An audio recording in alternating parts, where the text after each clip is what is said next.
The southern shore, as it is locally known, is the easternmost coastline of the island of Newfoundland.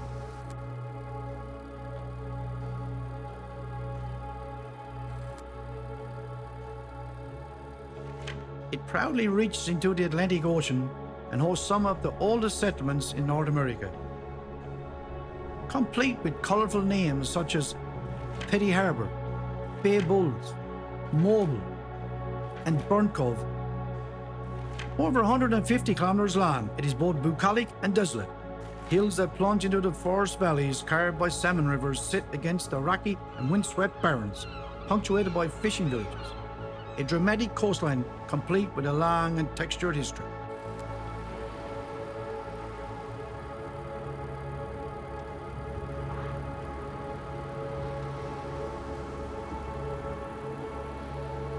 This series celebrates the unusual, the courageous, and the quirky stories that seem to define the communities of the area. And while some are known by locals, the finer details are unknown to others.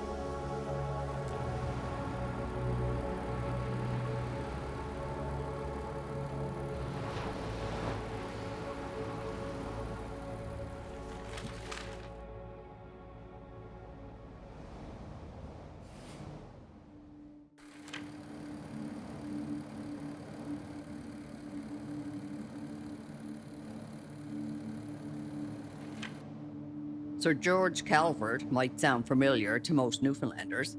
That's where Calvert got his name, actually. It used to be called Capelin Bay. But this is the story about Ferryland, not Calvert, mostly.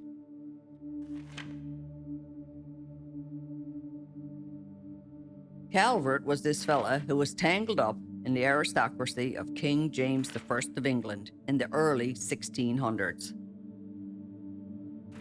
Somehow, he ended up with a significant piece of land, or province at the time, in Newfoundland. This stretched down most of what is now known as the Southern Shore. Calvert was also known by his noble name, Lord Baltimore, another name that might sound familiar to you. In 1621, Calvert, or Lord Baltimore, or whatever you want to call him, sent a crowd of people from England to Ferryland. He sent them over to establish the first permanent European settlement in North America. And these people became, really, the very first settlers in what will eventually be known as Canada. But then again, there's also Cupid's, which had colonists settled almost 10 years earlier. History isn't always clear as a pie.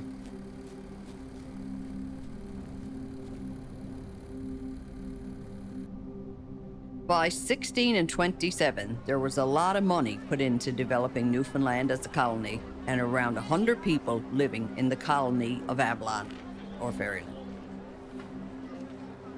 At this point, with things going well, Baltimore decided to visit the settlement, with another slew of people in tow, including his family.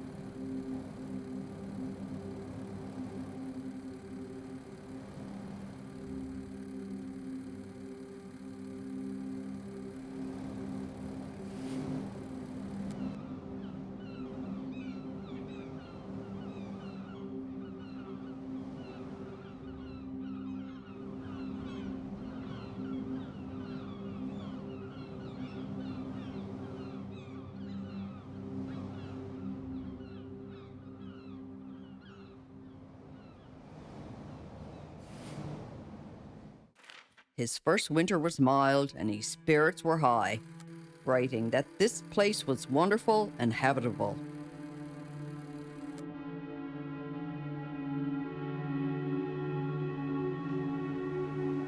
But after a more typical winter, Baltimore writes King Charles I and says he had suffered much in this woeful country, where with one intolerable winter we were almost undone, It is not to be expressed with my pen what we have endured.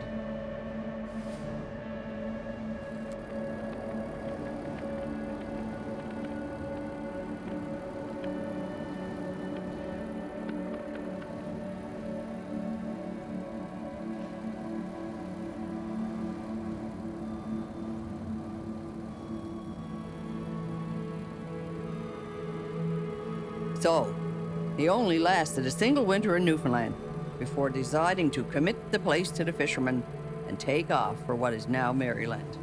You might know the capital as Baltimore.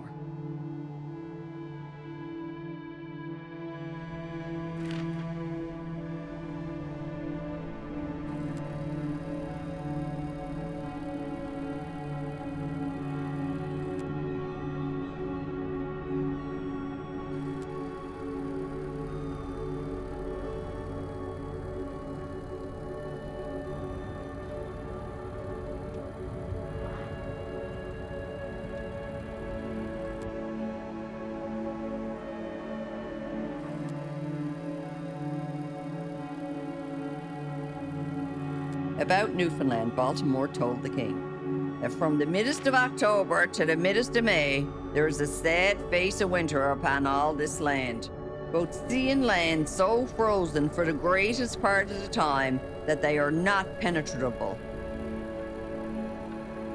No plant, no vegetable thing appearing out of the earth until it be about the beginning of May, nor fish in the sea, besides the air so intolerable cold as it is hardly to be endured. My house hath been a hospital all this winter.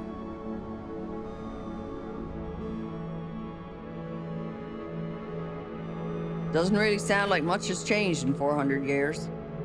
So when you hear somebody call the winter we're having a Lord Baltimore winter, it's referring to his first mild winter, where he believed this to be a miraculously nice spot to settle, only to be brought to the edge of death by the next winter.